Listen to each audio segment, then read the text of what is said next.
Hello everyone, my name is Miguel Llopis. I'm the Group Program Manager for Citizen Data Integration at Microsoft. This is Power Query Magic, and my favorite Power Query feature is the Power Query community and customer base.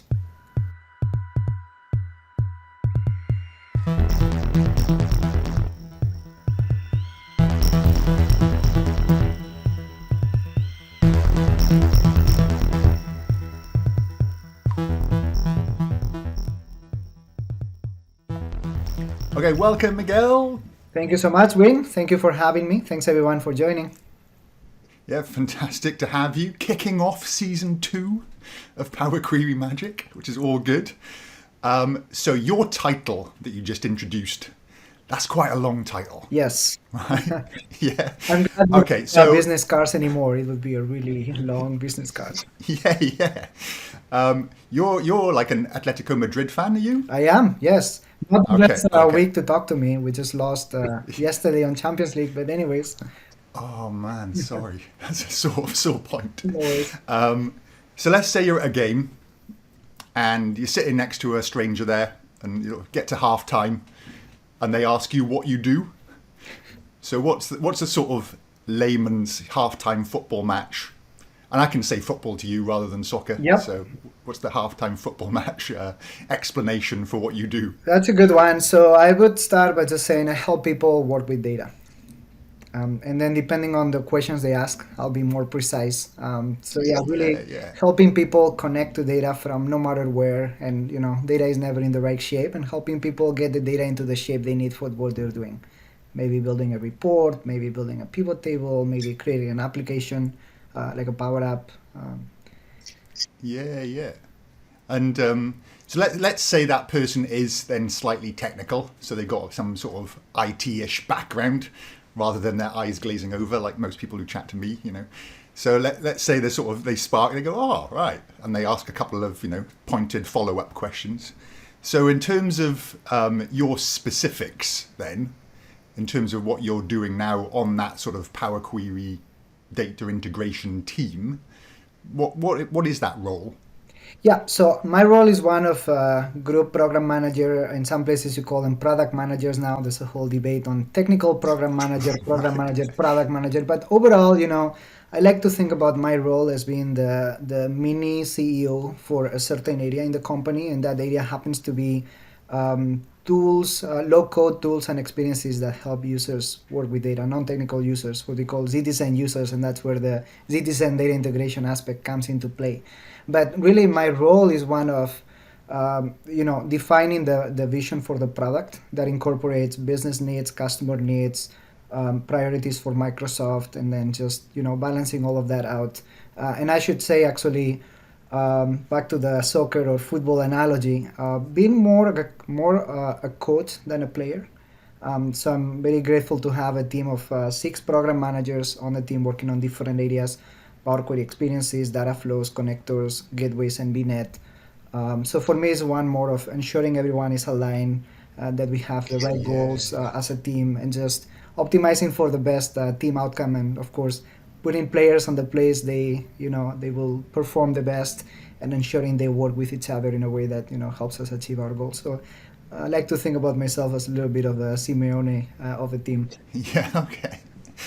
See, I have the same thing with football as you probably got over there, so Aussie rules is football. In Australia, you say football, you mean Australian rules, which is the crazy game, which is Yeah, I've pretty seen that amazing. But a couple times. It's really yeah, confusing. yeah. But if anybody talks about footy or football, they're talking about Aussie rules. The back 7 pages of the sports pages are all Aussie rules.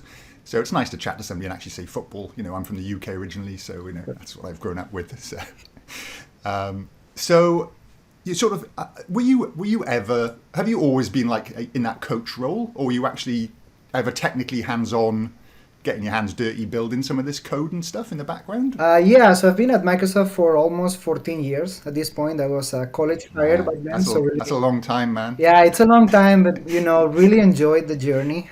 My first 3 years on the team, I was an engineer, and eventually decided I wanted to switch more to a program manager role because As much as I enjoyed writing code, I was really deeply passionate about talking to customers and defining the product vision and capabilities and roadmap.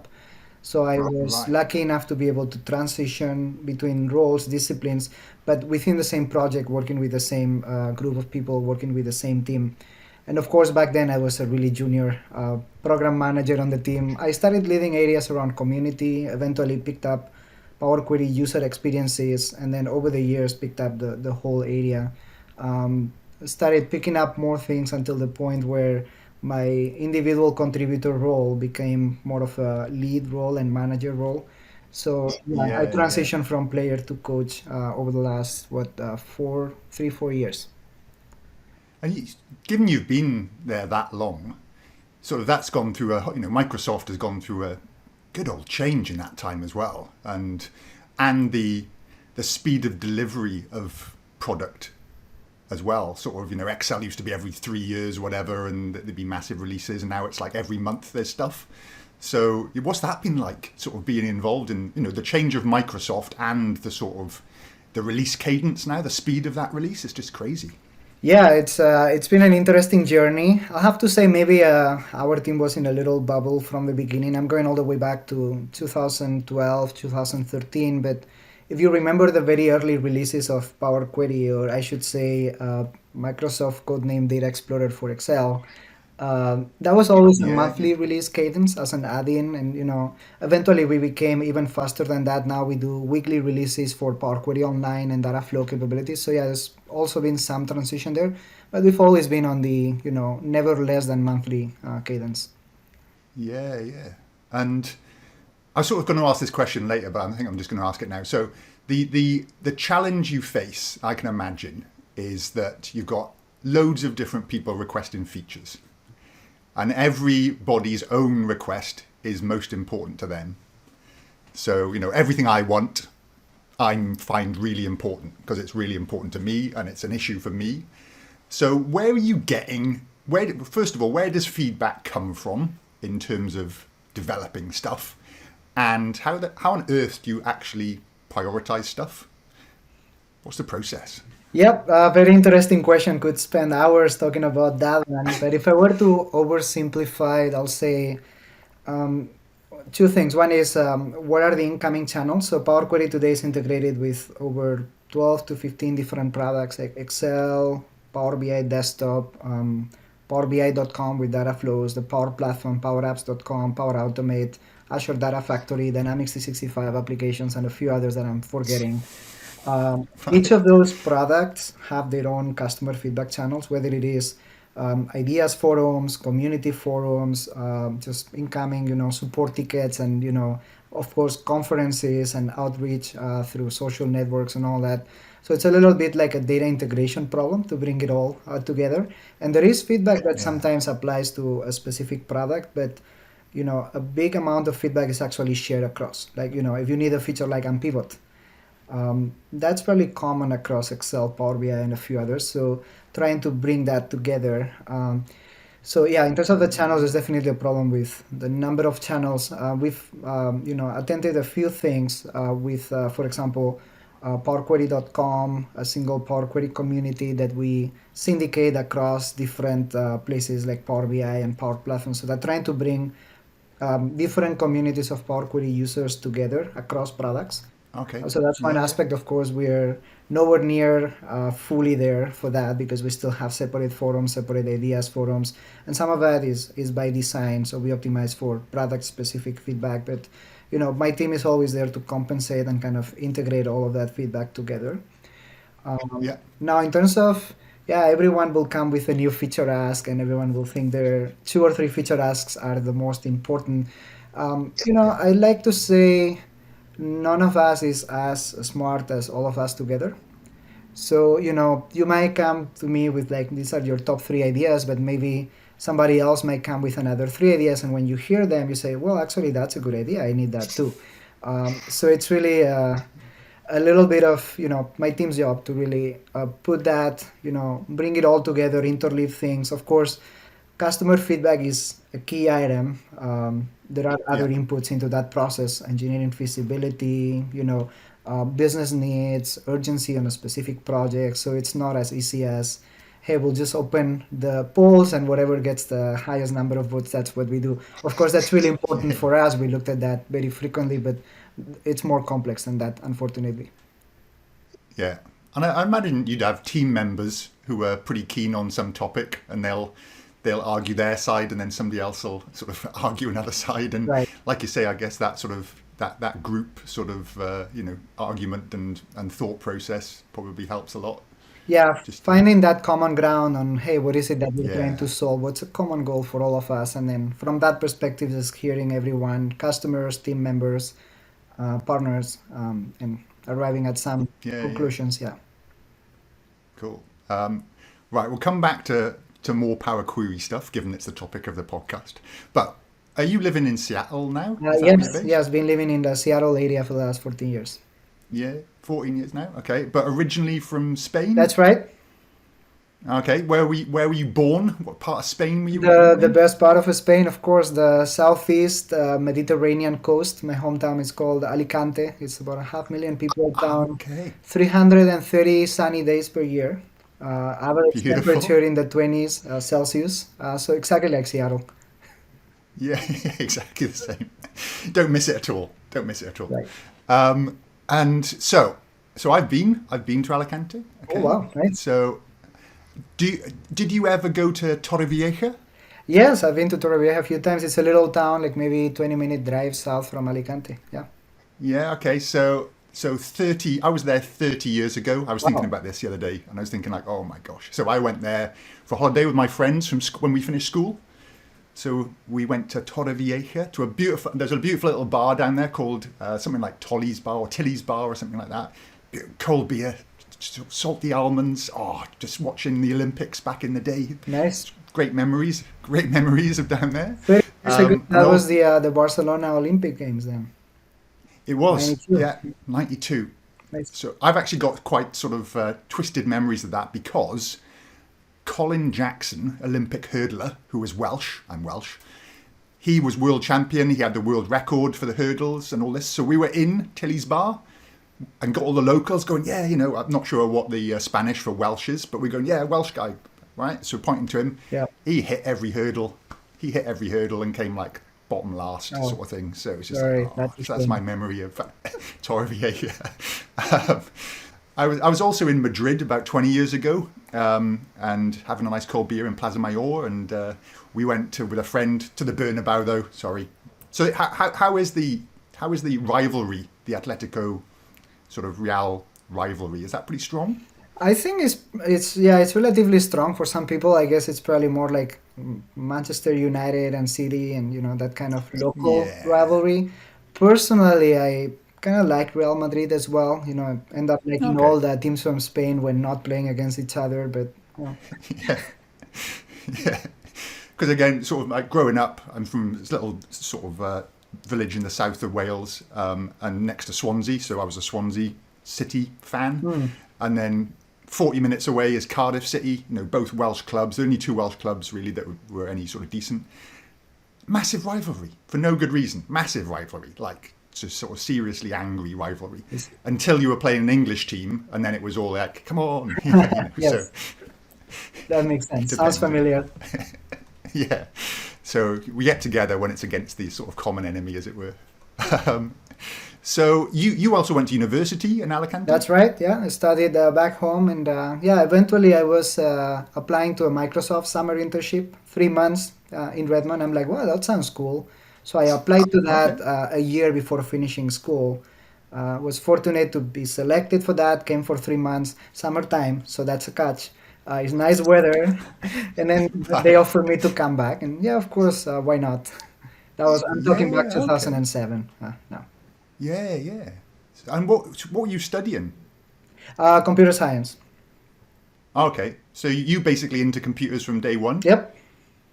Yeah. Just playing about with computers as a kid and all that sort of stuff, and just got into it and Yeah, like the concept. although, and this is where maybe I'm showing my age or, shorter age than you apparently based on your comments on Torrevieja, but my first Yeah. Yeah. computer was Windows 98 computer, operating system Okay. back in maybe, yeah, 98, 99. I was 13, 14 at the time. Yeah, yeah, just playing about. Awesome. And so so that sort of internship, that's what just led to you going over to Redmond and then staying there basically. Yeah, exactly. I kind of thought, as a last year in school student, computer science, yeah, Microsoft sounds like a great company to work for, big name. So why not try and, Yeah, yeah, you kind of apply to it thinking they'll never select you. They ended up selecting me, of yeah. course, so I'll come give it a try. The rest is history. Sure. Um, and talking getting into the Power Query history then. Uh-huh. So whenever I sort of have a chat with people, I go onto their LinkedIn profile and I scroll down. And you've mentioned this briefly already. You've got a section on projects you've worked on. And August 2010 to present is Microsoft Data Explorer. Oh, did I not change that to present? Okay. Yeah. So that's going August 2010 to present, Microsoft. But it is, I guess. So give a bit of history then. So for the listeners and for me, yeah, a little bit of history of Power Query and where it came from and how it sort of came about would be awesome. Got it. So yeah, when I joined back as a full-time employee, I'm talking October 2008, I was an engineer working on a precursor of the current M language. There were a previous Right. project at Microsoft that had not much to do with today's Power Query incarnation, but the language kind of, the foundation was there. So after a couple of pivoting around on that project, that eventually towards end of 2010 became Azure Data Explorer, which, in the very first releases, it was actually end of 2011, beginning of 2012. It was a cloud-based solution. SQL Azure Labs for Data Explorer was called, and it was a fully Okay. cloud-based, Azure-based Power Query experience on the web. Back Right. then, early 2012, really the feedback we got from customers was they all lived and breathed inside of Excel. So then we kind of made the decision to bring that back as an Excel add-in running locally. But then we kind Oh, of okay. boomerang over the last few years to Power Query Online. So it's probably a little bit, it was a little bit too early for, too soon in market. Yeah, yeah, yeah. And I guess that focus on Excel users as well. Um, the whole sort of Power BI sort of world sort of started. It seemed to start in there. I was playing about with a bit of MS Query, so the old Microsoft Query Yes. in Excel, and doing those sorts of things for clients, and just being able to bring data in, with a refresh rather than copy pasting. But then you wouldn't have any real, control over the fact you had to go and physically clean up the data at the start. And then that's where sort of, this Power Query thing came along with lots of different versions and add-ins. And a couple of clients had to persuade the IT departments to install this add-in because nobody had ever sort of heard of it and stuff. So, okay, but it all started around there. Okay, so with that online intention, but then just more practical to be in Excel to start with. Exactly. And And then, and of course back okay, then on that earlier online implementation, we didn't have anything like the on-premises data gateway. So a big part of the feedback was also my data lives on-prem. Can't connect to it from the right. cloud. So yeah, not only I like Excel, but also I'm blocked from connecting to on-prem data with the solution you're giving me. Yeah, yeah. And that's sort of one of the things. It seems that the aim is to go online with everything eventually. Might be talking 20 years, all right. So whatever time period, but online eventually. But then it's a case of there's going to be a transition period somewhere at some pinch points where the tooling is online, but your data sources are on your network, and there's this sort of how do you balance that sort of that flow over. So if everything's online, beautiful. If everything's on your desktop, beautiful. But then when there's this mix of things, that's a challenge, isn't it? Yeah, it's a big challenge, and that is why the role of the on-premises data gateway components that we ship today across Power BI, the Power Platform, they're really crucial to the success of a whole cloud-based implementation. I'm not sure a fully desktop-based experience for everything would be the right solution either, because then suddenly you start with my machine went offline or rebooted for an update and now that thing became unresponsive. So really that is one aspect, the maintenance. The other aspect is the power, compute power, scale, fault tolerance and everything that comes with a cloud-based solution. But I do think, an ideal solution is one that gives you the power, but also the ability to choose. And in my opinion, there is Yeah. enough desktop-based offering that, across products, whether it is Office, Power BI, or elsewhere, that there will be a really long time, maybe for the foreseeable future I can think of, there will always be desktop-based and web-based offering. I think the key is to enable both, and there may be different users pick different things. Even a given user picks an online-based authoring experience for minor edits. Most of their authoring happens in desktop, but I think the key is to have choices. It does, when I'm sort of teaching people around this stuff as well, they get very excited about the schedule refresh and all this sort of stuff. But then you talk about gateways and they're just like, their sort of shoulders slump a little bit Yeah, because they've got to talk to IT and they've got to sort of get everybody else on board, and they've got to, there's all these rules. Everything seems so flowing and like, wow, I can do all this myself and I can do this. And there's this promise of schedule refresh, and then it's grayed out when you sort of click the little drop down. yeah, And you're like, oh, yeah. Then you show them you can connect to sort of SharePoint or OneDrive and all that, and sort of, they go, oh, okay. But I think it is still a bit of there's a bit of a hurdle there, and maybe rightly so to some extent, that it does put some sort of, it is an IT function to some extent then, and you've got personal gateways. But again, you've got that sort of, like you say, somebody's computer goes down or isn't on, it's not going to work. So yeah, I don't really know. I don't have a suggestion, but it's just like that is a bit of a pinch point. It seems and again, I think from the way gateways were originally, it was quite hard to add data sources to gateways, and now that's a much easier process. So that's these things are progressing in the right direction. It's just one of those things. yep, we're trying to improve that. I mean, one thing I'll say is we're making a huge bet with not just Power Query, but Power BI and the rest of the Power Platform for it to be a self-service solution, right? You Yeah, self-service something, empower the end yeah, user. But a big part of that is make sure that there's also the right boundaries, the right processes, and the right monitoring and governance capabilities for central IT, and to yeah. also free them from a set of tasks and duties they will have to do otherwise to replicate the self-service capabilities. So make everything as much as we can self-service, so that the central IT teams can be freed up from that more mechanical set of tasks, so that they can focus on the things that they really need to do, which is admin, governance, and just monitoring. And so your team is all gateway as well? Yeah. You cover all that stuff? Yes. Yeah. So it's a Power Query, experiences, connectors, gateways, VNet, and data flows. So can you explain to me VNet in layman's terms? Because I've heard this word bandied around and I have no idea what it is. Got it. So just like we were talking about cloud service, like let's say PowerBI.com accessing on-prem data in a secure way. And you said, well, ignoring gateways, I can still do cloud-to-cloud connections. Let's Yeah. pretend that you're trying to connect from PowerBI.com to a Google Cloud endpoint, like maybe Google BigQuery on the cloud.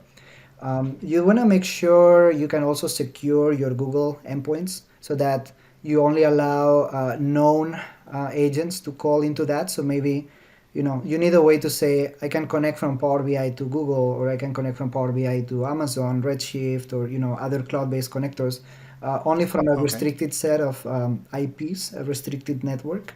So a VNet Right. stands for a virtual network. So it's kind of creating that trusted cloud-to-cloud communication between two different endpoints, Power BI and something else, or Power Platform in Okay. general and something else.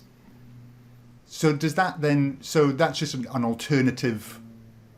How do you actually implement, without going into technical details? But do you just sort of, is it something you install like a gateway, or is it just, how does it work? Yeah, so Without. we actually leverage quite a bit of the gateway infrastructure. So in fact, we call this the VNet gateway. You can think about it as a gateway running in the cloud. Oh, You okay. can Yeah. register things that you approve as being part of that virtual network. Right. Cool. And for listeners' benefit as well, the word Power Query gets thrown around meaning many things. So what is Power Query, and what is, like, say, M, and what is a data flow? Uh-huh. Okay. So let's just start. I'm thinking if we start from the outside or from the inside. So I guess you started with M. Yeah, we can start from the So inside. So what? let's say the whole stack is about being able to connect to other data sources and transform that data in a way that you can reuse for a specific workload, right? So it all starts with the query runtime. This is the engine that actually is able to, it's capable of running queries against hundreds of data sources and then giving you hundreds of data transformations that they can be applied on top of that data. And of course, that engine, the M engine, needs to be capable and smart for doing things like pushing down execution of queries wherever possible. So if we're working against a relational database, being able to generate SQL statements that get pushed down to that relational database. If you're working against multi-dimensional data source like analysis services or Sbase or others, being able to also generate direct MDX commands to be able to execute those queries. If you're working against a cloud-based endpoint, whether it's Google BigQuery, as we were saying, or Spark. So being able to generate queries in the right underlying query language and query interface to get the most Yeah. out of the backend so that we don't put the highest load on either your local machine or the service where you're running the Power Query and the M engine. So that's one aspect, the query push down. But of course, in many of my talks, you've probably seen the diagrams I use there and talk about Power Query allows you to connect to the walls data, no matter where it is, no matter which shape it has, no matter which size. And I use the leftmost view on that diagram is always, enumerating the different types of sources we connect to: files, databases, cloud services, on-prem, generic interfaces like ODBC, OData, a bunch of stuff, right? And then I Yeah. put a layer that says Power Query connectors. And for that, I actually use a frequency wave as an icon, because it's really that layer of connectors that allows you to fix the impedance mismatch between connecting to a SQL Server database or scraping data from a web page. Because Power Query gives you an experience that allows you to apply all same transforms no matter which data source. But there's a lot Yes. of discrepancy between these data sources. There's a lot of heterogeneous sources that in some cases they have a query interface, in some cases it doesn't.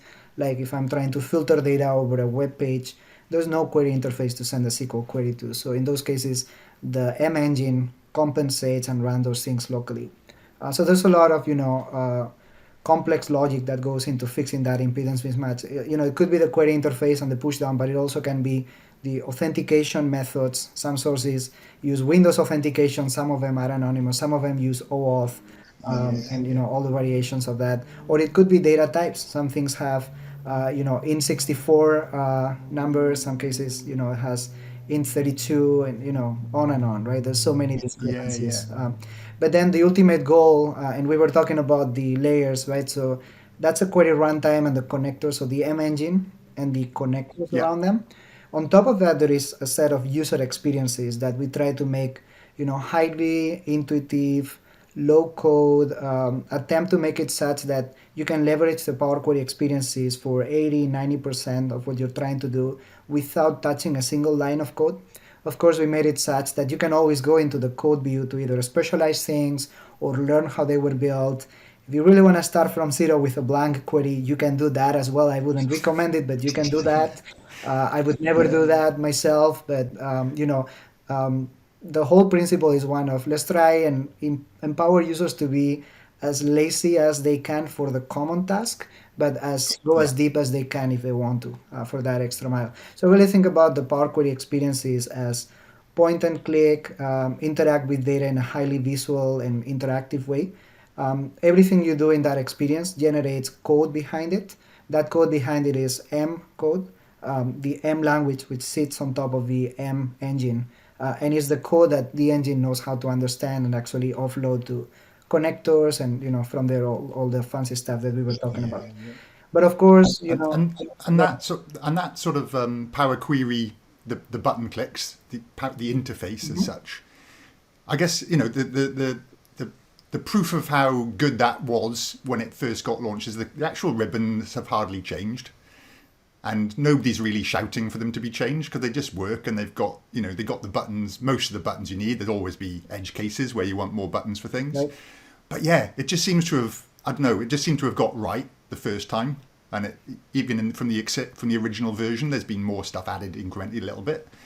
So there, it just seems to work, and people like it and know where things are. So yeah, kudos to whoever designed the UI in the first place. Thank you. Yeah, It's worked well. happy to hear that. Again, remember what I started with telling you my journey. Yeah, The yeah. UX layer is the one I started with, like in terms of product definition. I still remember the day I wrote the Power Query ribbon spec Right. to Great detail, work. the layout and the functionality and all of that. Yeah, yeah. When when I'm running my training courses, my favorite button, I say to people, so see your first row of data is your headings. What button do you reckon you click to push that up? And they go, use first row as header. And I'm just like that. Yes. Yeah, well done.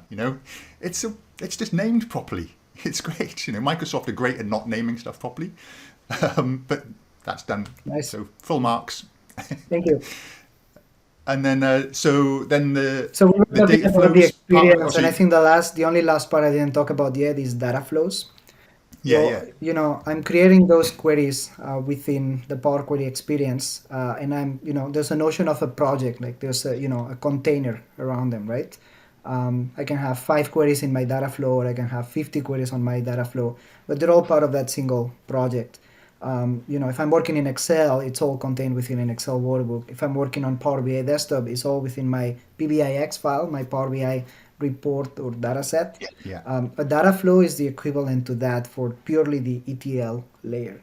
And really, a data flow allows you to have um, data coming from hundreds of data sources that you transform and then that you load to multiple destinations. Today, we support different destinations depending on where you are creating those data flows. You're creating those data flows within Power BI. It's purely analytical purposes. So it either you can get that data into a Power BI storage by default we just provide one for you. You can attach your own Azure Data Lake storage if you already have one, or if you wanna make the data output from your data flow accessible from other tools, you can use that data lake. And then if you're running in a Power BI premium context, we give you those compute capabilities so that a subsequent or downstream reference to a data flow entity result is actually leveraging SQL compute. And that could be another data flow calling into the initial data flow you created, or it could be a Power BI report trying to import data or create direct query reports on top of your data flow results. Um, but then in other places, like for example in Power Apps, you can also use data flows to bring data into Dataverse. Dataverse is the entity Yeah. store which powers Dynamics applications, but at the same time, it's a place where you can kind of store and stage data so that data-driven applications that you create with Power Apps or process automation that you create with Power Automate is done on top of Dataverse data. So it's just getting everywhere now. It's just Yeah. growing. So I wonder whether there'll be some sort of flow back into awareness around Power Query and these things. Because you'll have heard us saying this hundreds of times about sort of people not being aware that Power Query is in Excel, and the only place it ever shows up as a word, I guess, is in the Power Query editor right at the top. So there's this get data experience, there's this sort of data integration experience, and the Power Query thing is just sort of what we call it because it's sort of what we've always called it. But I don't know whether that awareness will now start to grow a bit as Power Query starts and M and data flows and all these things sort of start to expand out, and you go, oh, do you know it's also in Excel? Whenever I teach Power BI, the most excited people get is when I show them that Power Query also works in Excel. Right. They're just like, really? And I said, yeah, it's been about 7 years. And they're like, oh, wow, what, we can just load this in and just, yeah. And you can even copy and paste the queries between data flows and into Excel and back across, and it just works. So it's super clever. And yeah, people are excited about it when they find out about it. So hence trying to spread the word. Well, thank you. Appreciate it. So yeah, we're trying to find the right balance between exposing the Power Query terminology so that people can realize it's the same thing across all of these Yeah. products, but also optimize for the most basic users who maybe are using it only in one place. So why introduce a whole new technology term for them? So again, trying to find the right balance between the two, and definitely for those folks who are willing to go like the extra mile of learning. Okay, what is this thing? Where else can I use it? we're creating a bunch of resources, powerquery.com, the Power Query documentation site, and a bunch of things that are common across all of these products. But we want to still have that simplicity at the top of that user interface surface. Yeah, yeah. And have you seen? Yeah, I guess do you ever get exposed to sort of use cases these days? Sort of best use cases, or where you've seen sort of things transforming clients or if for customers, or have you got any examples that you sort of say to people, hey, this happened and it made this impact? Do you have any of those sort Yeah, of? we have many of those, and that's my favorite part of my job is really seeing how the technology and the solutions we build actually change people's lives. Yeah. So yeah, I have And plenty of stories. Of course, I can keep them anonymous, but yeah, yeah, there's been many stories, and nowadays a little bit harder to get to them, I guess, through social and all that. We still do, but from the days when we still met people face to face in conferences and all that, have plenty of yeah, stories. yeah, People really excited about Power Query capabilities, even crying in front of me because how Power Query changed their lives. Somebody saying, "Well, yeah, I used to spend 3 4 hours every Sunday evening cleaning data for a report I needed to send every Monday morning to my boss. Now I can actually automate all of that with Power Query and spend my Sunday evenings with my family." So that's a kind of a story that yeah, really motivates me every day, and it's been 14 years. But as much as of course there's the business results and all that, but for me it's all about the people. yeah. And when I chatted to Gil Raviv on the last sort of season, we were chatting about this, and there is a little selfishness from us internally that we want to be the people to show people Power Query because we want to take the credit for it, So, whereas if everybody, the day I sort of ask everybody at a training course who's heard of Power Query, the day everybody puts their hands out is probably the day I retire, because I want to show people and see their little eyes light up and just go, oh my God, I can save so much time. This is just going to just transform, and just sort of heads dropping and telling them how long it's been around and that you can use this stuff. Yeah, same thing. I've actually seen somebody almost well up and cry because they were like, I could have been using this for 5 years, Mhm. Yeah, so it is awesome. That's all. Um, But yeah, like and on that point, the one thing I'll say, I love anyone to amplify Power Query and take as much credit as they want for it. I really like to say Power Query is like a kitchen or kitchen utensils like forks and knives and spoons and pots, so you can cook, and people will use those utensils to cook. It's not the inventor of the utensil that takes the credit for the recipe. Is the chef who designed that recipe that actually gets that credit, and is the day-to-day use, even if you're not a chef but you still need to eat, right? So your yeah, own yeah. self-service use of that feeds you every day. Have you seen any really weird use cases? I'm just trying to think. I'm not sure I have, but um, I'm trying to think if I've come across anything that's really bizarre.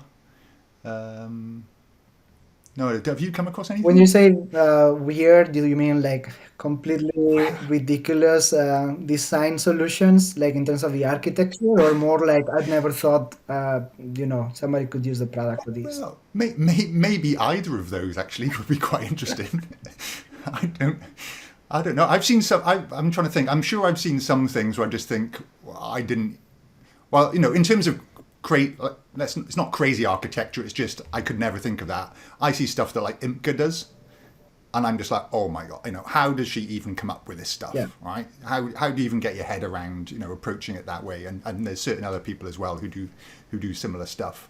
But I've also just seen, Power Query just being used for, just generating big exports Mhm. for pushing into some other system, which is a totally valid use case, but it might not have been the intention originally. Right.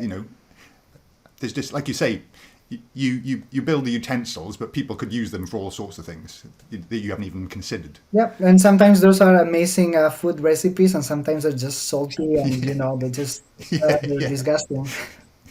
yeah. Shouldn't have been done. Just start again. And okay, that's all good. So one of the questions I ask people is about presentation moments as well. And sort of have when you've been doing presentations, have you had anything go horribly wrong at any point? Any blue screens of death? Or Not that. Maybe I've been fortunate. Didn't really have those many crashes. But yeah, there's plenty of stories. I mean, the starting point I'd say is on my early days, I'm talking 13, 14 years ago, would not really consider myself a good speaker. Couple right? reasons. One is practice, but of course, back in the day, and I still have a little bit of it, but I had the language difficulty. English is not my native Yeah, language, and it always was a little bit intimidating to do a full English presentation. Um, yeah. but I'd like to say that, even from the early days, I was quite successful in those sessions because the product was super useful that it almost like sells by itself. So like I could screw on how I present it, but people would see the value and would be happy with my presentation. Yeah. So that there is that, but then in terms of a specific weird or anecdotes in terms of presentations, I can Yeah. share one. It's one that our friend Matthew Roche would appreciate quite a bit. So I'm going back Okay. 3 to 4 years. One of those Ignite conferences. I think it was 2018, 17 or 18. I'm not sure. When we still do used to do these sessions in person. So I was there at Ignite for a week. Somehow I signed up for 6 sessions during that week, including Right. Power Query sessions, data flows sessions, gateway sessions, multiple repeats of some of those. So it was really like today I have one, tomorrow I have three, day after I have one, that kind of thing. So I was basically doing them on autopilot at that point. There was Okay. a couple of data flow sessions that Matthew Roche and I were doing together, and this was one of those sessions within the big expo area. Um, Right. we were doing it, I think it was either morning and then afternoon. In the afternoon session, because everything was already, done the session 5 times during the week already, I told Matthew, hey, we still have 10 minutes. Let me go to the coffee stand in the expo area where they give us free coffee. I need a coffee. I'm tired. I've done a session early morning, so I need a coffee. So I went over there, and there was this long line of 20 people. Um, if you've ever worked with Matthew on a presentation, you'll realize he loves to have things under control. The Right. length of the line in the espresso stand was not one of those, but of course I needed my coffee. And because he was the one kicking off the session, I figured it would be okay for me to be a couple minutes late.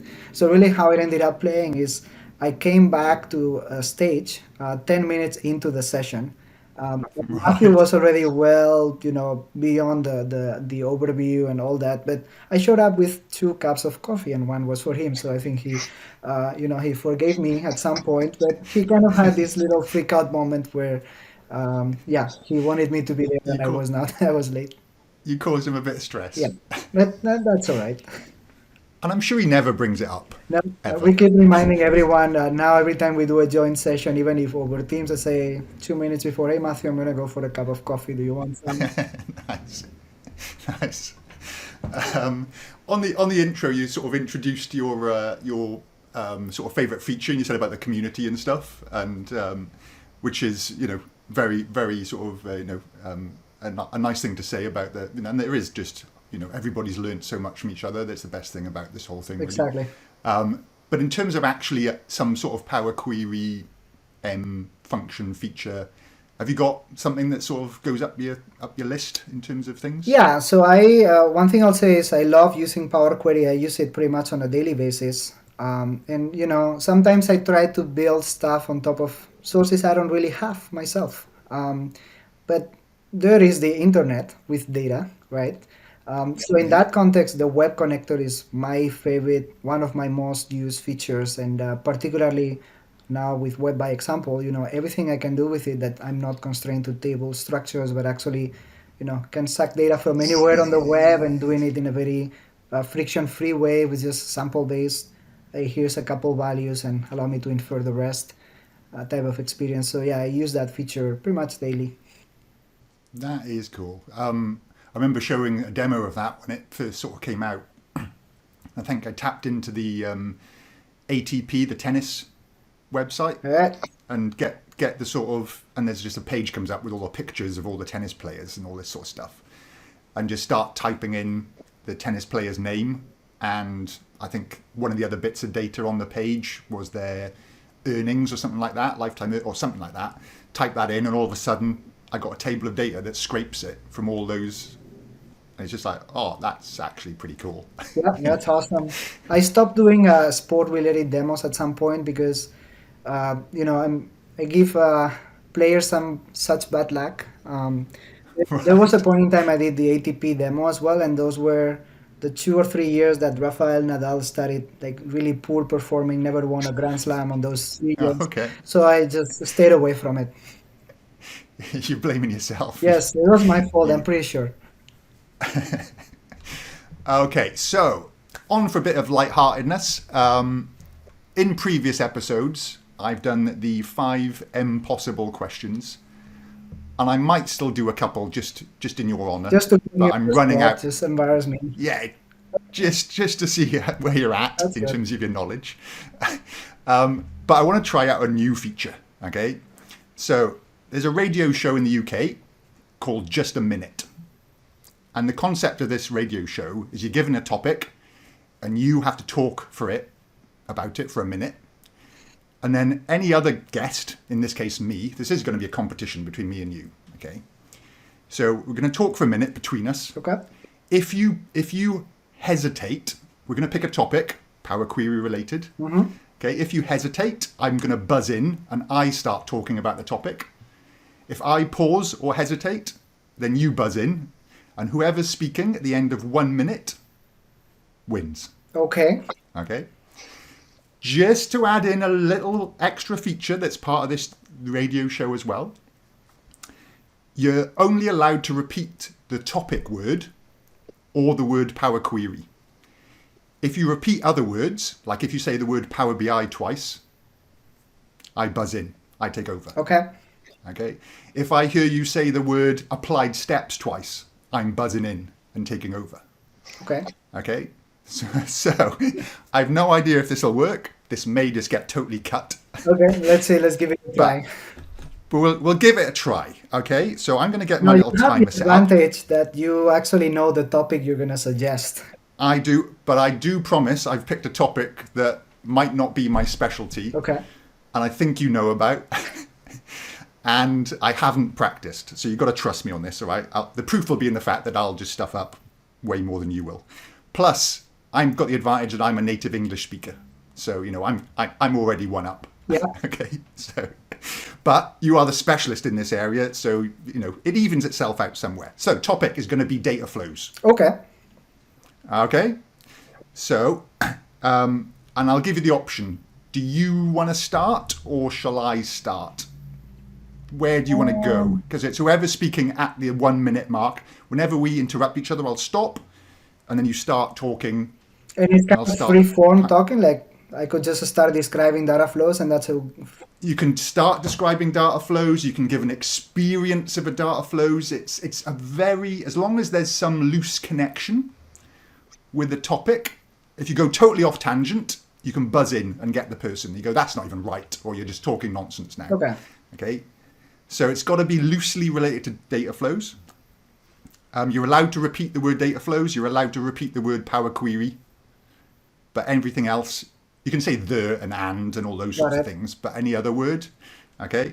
So do you want to start then? Well, I feel like if I start, I could do it for a minute and be. Oh right, okay. Oh, yeah. Oh right, Put me on the spot. he's confident. Okay, so if you hesitate, don't have to speak fast. So and again, don't speak really slow. That's just cheating. Okay. But okay, all right. So on your marks, get set, go. Data flows are a low-code data preparation capability that is available across Power BI and the Power Platform and Dynamics. It builds on top of the Power Query experiences, and it allows users to prepare their data, ingesting data from many different data sources. Buzz, you just said data twice. Okay, come on. Hey, this is the game. Go. All right. So I'm starting. Okay, so data flows for me is the online version of Power Query. It's a great place to centralize your Power Query steps rather than having them contained inside a Power BI report. You can connect to a data flow with Power BI. You said Power You BI can't twice. Oh. Okay, over to you. On your marks, get set, go. Users can leverage data flow results from many different places, including reports. Oh, Buzz, you said Ow. Right. No ums, no ahs, no oohs. Okay. Okay. Right. So here we go. Oh, damn it. I just stuffed up straight away. Right, back to you. I've caught myself out by just not even be able to think of the next word. So you've got 10 seconds left, okay?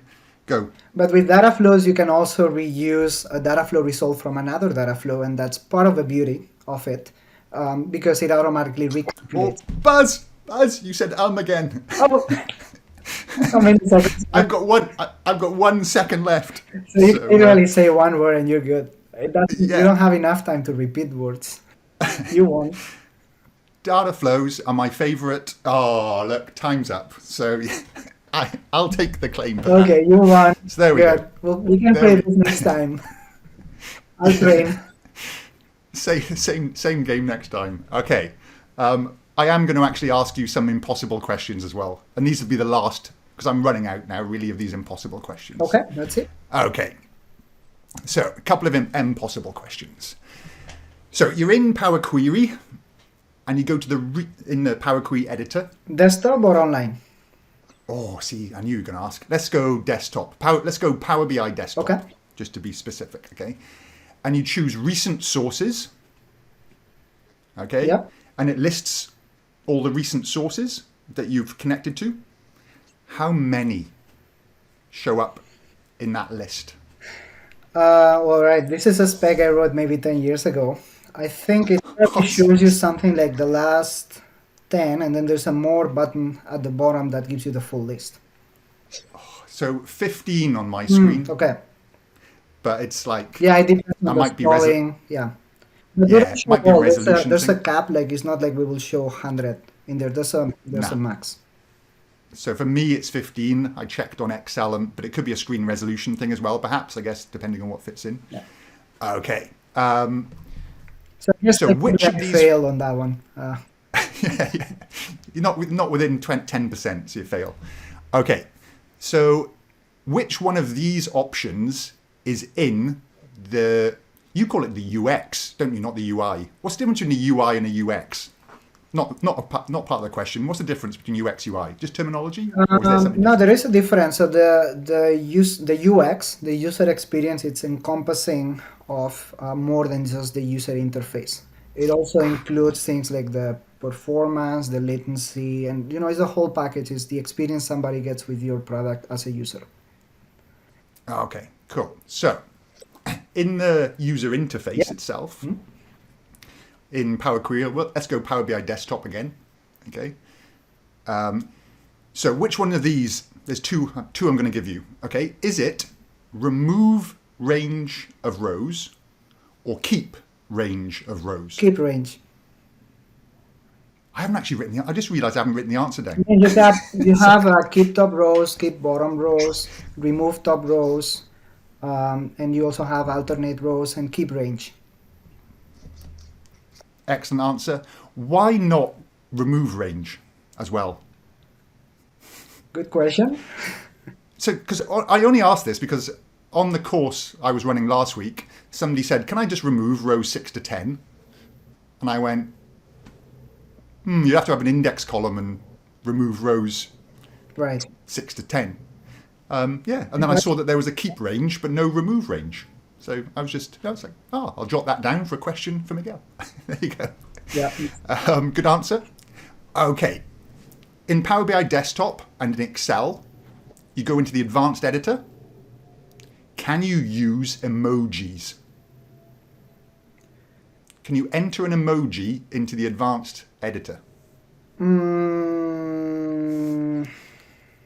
At some point you will hit a syntax error, I would assume. We probably serialize the emoji into some, ASCII or something like that. And maybe you're okay committing that, but what you commit is the text representation of the emoji.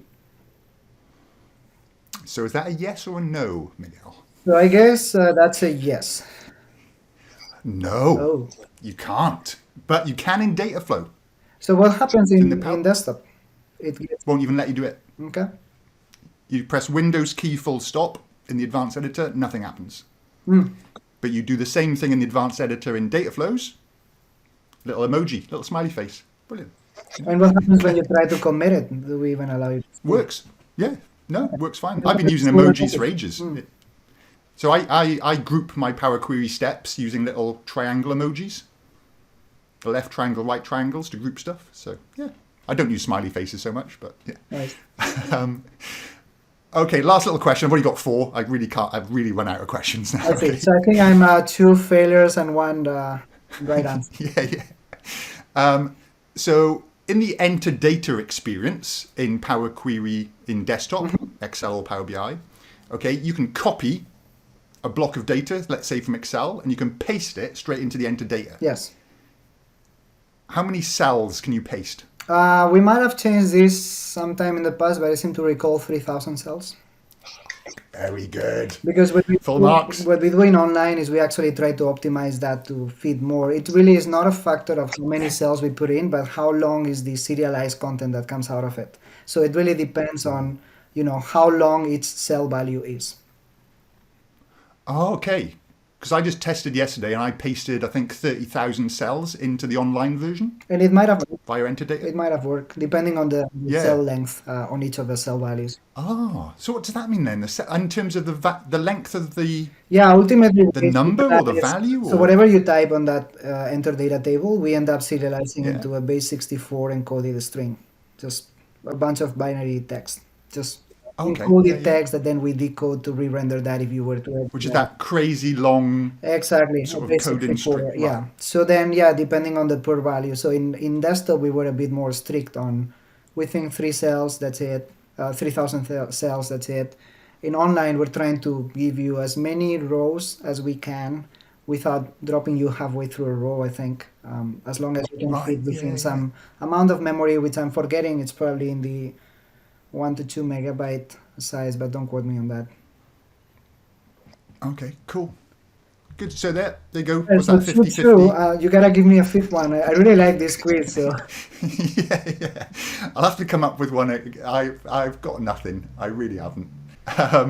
All right. So what can you tell us that's coming up in the Power Query data flows, data integration team world in the next 6 months or year or whatever? What's happening? What can you share? right. So I like to talk about that in the different areas of the product. So if you can think about experiences, connectors, and data flows, and of course gateway and VNet as well. So on the Power Query experiences front, you saw a lot of emphasis over the last year and a half, 2 years on more visually engaging capabilities, things like the diagram view, the schema view, democratizing, a bunch of the operations with more of a by example based technologies, data profiling, and a bunch of things like that. So we'll further deepen down on those capabilities. Something that we just shipped in Power Query Online a week or two ago is a global search bar that gives you the ability to Right. search for queries within the current project, for commands within the ribbon. So really to accelerate shortcuts into your day-to-day work. So more of that kind of feature that will continue showing up through.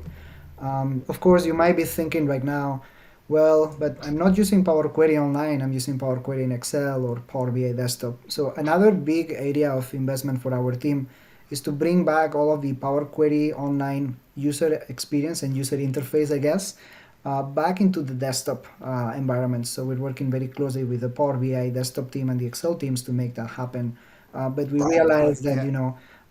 a high number of users still leverage only the Excel desktop and the Power BI desktop capabilities of Power Query, and it's one of our utmost priorities to bring back all of the good stuff that happened over the last couple of years in Power Query Online. Of course, on the connectors front, we have over 170 connectors today in Power BI desktop. Yeah. Within Power Query Online, we have about 50 to 52 connectors today. We're working towards full parity in Power Query Online, and that includes, many of the 170 connectors that are actually not even built by our team.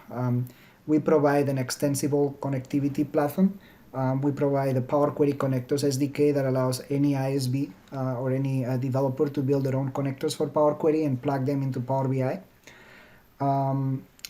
If you actually are the developer of that connector and also qualify based on a few different rules we have to our certification program, so that includes things like, hey, you actually own the underlying data source or API so that you can be responsible of maintaining the end-to-end.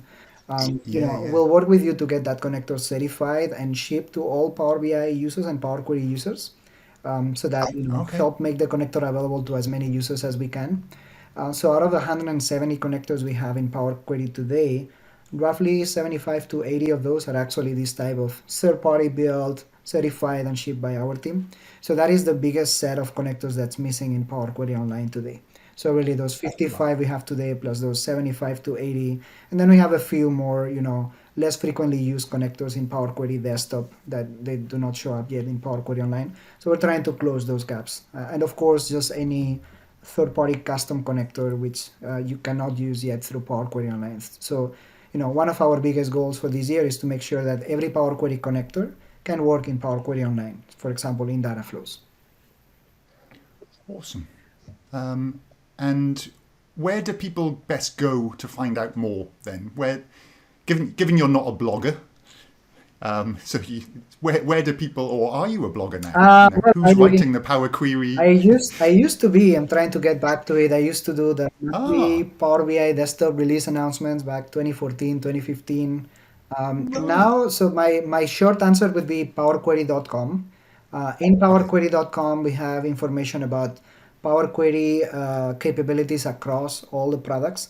We have a resources page that shows you links to Power Query documentation, M language documentation from Microsoft, but also from the community. So great blogs and YouTube channels like yours, blogs from many of the other world-class experts on Power Query that we have on the community, MVPs and others, books. So go to powerquery.com to find all of that information. And speaking about a blog, just about 10 months ago, we released a Power Query blog, which we're trying to use, and you can access that through powerquery.com as well. We're trying to use that as, hey, if you want to stay plugged to anything Power Query across all of these 15 products that we were talking about, don't need to Yeah. subscribe to 15 product blogs. Just subscribe to the Power Query one, and we'll tell you everything. Yeah, yeah, and I think that's really needed. That sort of centralized one. So that's a Right. great initiative, I reckon. And I see on Twitter as well. There's a bit more activity there, and there's some sort of you're doing a regular Tuesday posts and stuff now, and sort of things. So that's all cool. Yeah, Really exactly. So helps, I now we reckon. have the official Power Query account on Twitter as well, MS Power Yeah, Query. And we are starting to spin up series like Transform Tuesdays, and we'll tell you about the one transform a week. And of course, we welcome ideas, and we welcome we're trying to bootstrap that community on Twitter as well, as much as we are deeply connected with Power BI, Excel, and other communities, but we're trying to have that Power Query identity there as well. yeah, awesome. Okay, so wrapping things up then. So I'd like to ask guests if they've ever had any brushes with fame. Have you ever met anybody famous? You got any selfie photos with Rafa or anything like that? Oh, yeah, a few folks. I guess in this context, since we're talking technology, probably should say Bill Gates. So Oh yeah, yeah, I yeah. had the pleasure back in June 2019, I think, June, July 2019, to demo Power Query to Bill Gates. Oh right, wow, cool. There was some, Bill Gates review where, he wanted to be kept up to latest developments across different product initiatives. And one of the ones we were talking about back then was Power Query and overall, the Power Platform. So in that context, Yeah, yeah, I got 7 minutes to show stuff to Bill. Uh, yeah. Awesome. and of course, as I said, my favorite feature being Web by Example, I actually showed him a demo of Web by Example in Power Oh, Query nice. inside of Power BI Desktop to actually scrape data from his blog. Right, nice touch. Yes. So I did a quick analysis on how often he blogs over the years, which days of the Yeah, week, and what are the days of the week he gets the most comments. excellent. I like that. That's it. And I think that brings an important point in terms of demonstrating the value of this stuff is if you can demonstrate with other people's data, it resonates so much better as well. So it's a really good technique for people to adopt. Is that thing you get buy-in? Right. Just very nice. Okay, any others? That's a pretty good one though. Any others? As far as famous people goes, I ran into Ronaldo, the Brazilian soccer player. Oh This yeah, is like 20 years ago. yeah. It was at a Brazilian airport. I don't remember where. I went there. We went to a trip to Brazil with my parents, and I ran into the guy in the airport. Nice, good one. I like that sort of stuff. Oh, awesome. Okay, so and then finally, so I really appreciate you taking the time here. Course. And final little step then. So I'm going to strand you on a desert island. Okay, so it's not a nice resort. This is just a desolate but picturesque desert island. Think about sort of Tom Hanks somewhere. You've got one item you're allowed to take with you, could be a luxury item or something like that, but it must begin with M. So what, in honor of the M language, so what object or thing or are you going to take? So if I said my friends and family, does that count? No, that's just really cheating. Okay. It has to start with M. Yeah. Now I'm thinking about the words in English that start with M. I'll give you, if you want to use a Spanish word, I'll allow it. Well, and now I need to think about Spanish words. What could that be? It could M, be. M, M. It could be practical. It doesn't have to be. It could be something luxury, some food you like. It could be. Oh, he's thinking. Somehow the only word that comes to mind right now is mustard. So I'll bring up Okay, some let's go mustard with that. sauce. I don't know. That'll do. Well, the fish will get boring after a while, so it's not a bad idea. It's not a bad idea. All right, awesome. Thanks, Miguel. Really appreciate you coming on the show. Absolutely, Wayne. It's a pleasure to be here. I'll have to say I've been following the show since season one. I've watched every single episode. I'm looking forward to season two. I hope there will be many more seasons. I'm sure other folks on the team would love to join future episodes as well. The one thing I'll Okay. say is, I get the pleasure to be here with you today and to represent the team at many different venues and, talk to a bunch of people on behalf of the team. But I'm really sitting on the shoulder of giants with everyone on the team across disciplines, PM, engineering, design, the entire team. So really, big kudos to them for the amount of work they put day in and day out on this project. And of course, thanks to you and everyone else on the community and every single user for sharing feedback. We listen to all of your feedback, on a daily basis, and we aspire to build the best possible thing, given, resource limitations and just, the physics of building software. But that's really what we're here for, to make everyone happy and empowered to, achieve more with data. Awesome. And yeah, I'll take the opportunity to say, thank you to the entire team and everybody who's been involved. Power Queries changed my career. And, I love what I do now and I love sharing Power Query with people because it just makes them happy. So, that's just a rare pleasure in life that you get to do that. So thank you to everybody. Keep building the magic that is Power Query, and I'm sure it's going to go from strength to strength. So thank you very much again, and we'll speak later. Absolutely. Thank you.